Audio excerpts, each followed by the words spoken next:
जय भीम बांधवांनो, मी प्राध्यापक डॉक्टर सुनील चंद्र सोनकांबळे, इतिहास विभाग प्रमुख, लाल बहादूर शास्त्री महाविद्यालय, धर्माबाद, जिल्हा नांदेड. बांधवांनो, आज आपल्या समोर मी 1 ते 1.5 मिनिटाचा व्हिडिओ घेऊन तुमच्या समोर आलेलो आहे. बांधवांनो, अलीकडच्या कालखंडामध्ये काय झालेलं आहे की हा देश हिंदू धर्माचा आहे आणि हिंदू राष्ट्र म्हणून आम्हाला घोषित करायचा आहे, अशा पद्धतीची चर्चा संबंध देशामध्ये अलीकडे आपल्याला ऐकायला मिळत आहे. अर्थात या हिंदू धर्माला राजआश्रय मिळाला असल्या कारणाने ह्या सगळ्या गोष्टी होत आहेत बांधवांनो.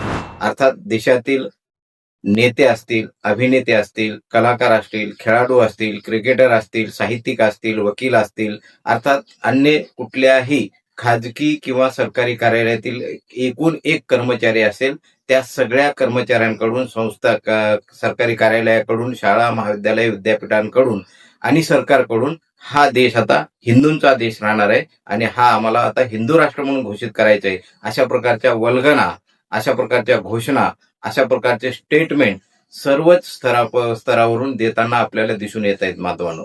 परंतु अलीकडच्या कालखंडामध्ये ह्या सगळ्या गोष्टीला जणू ऊत आलेला आहे. म्हणून आपला देश हा कोण्या एका धर्माचा मालकी हक्क नाही आहे.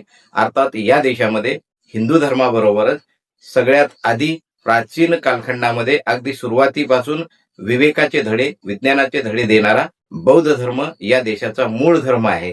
त्याचबरोबर या देशामध्ये हिंदू धर्म आहे, या देशामध्ये ख्रिश्चन धर्म आहे, या देशामध्ये मुस्लिम धर्म आहे, या देशामध्ये शीख धर्म आहे, या देशामध्ये पारशी धर्म आहे आणि या सर्व धर्मांच्या विविध जाती, संप्रदाय आणि पंथांचे वेगवेगळे आचार आणि विचार आहेत आणि हे सगळे विविधतेने आपल्या देशामध्ये विविधांगी जीवनशैली जगताना आपल्याला दिसून येतात आणि या सगळ्यांवर एकाच धर्माचा प्रभाव निर्माण करून हा देश आता दुसऱ्या कोणत्या धर्माचा नाही तर फक्त हिंदू धर्माचा आहे आणि आम्हाला हा देश आता हिंदू राष्ट्र म्हणून घोषित करायचे, अशा पद्धतीच्या वल्गना देश पातळीवरून करण्यात येत असल्या कारणाने आपल्या सगळ्यांना प्रश्न पडलाय की आपण आता कोणत्या राष्ट्रात राहणार आहोत. अर्थात बांधवांनो, परंतु हे सगळं ऐकत असताना आपल्याला एक गोष्ट आपण सगळ्यांनी लक्षात ठेवा की हा देश जरी ते हिंदूंचा म्हणून या ठिकाणी घोषित करत असले किंवा घोषणा करीत असले तरी हे सगळे अभिनेते, नेते, खेळाडू, क्रिकेटर, साहित्यिक जे कोणी या देशामध्ये हिंदू राष्ट्राच्या वल्गना करतात किंवा हिंदू राष्ट्राच्या घोषणा करतात,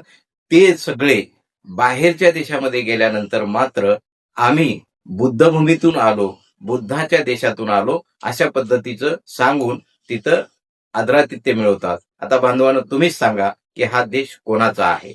जय भीम.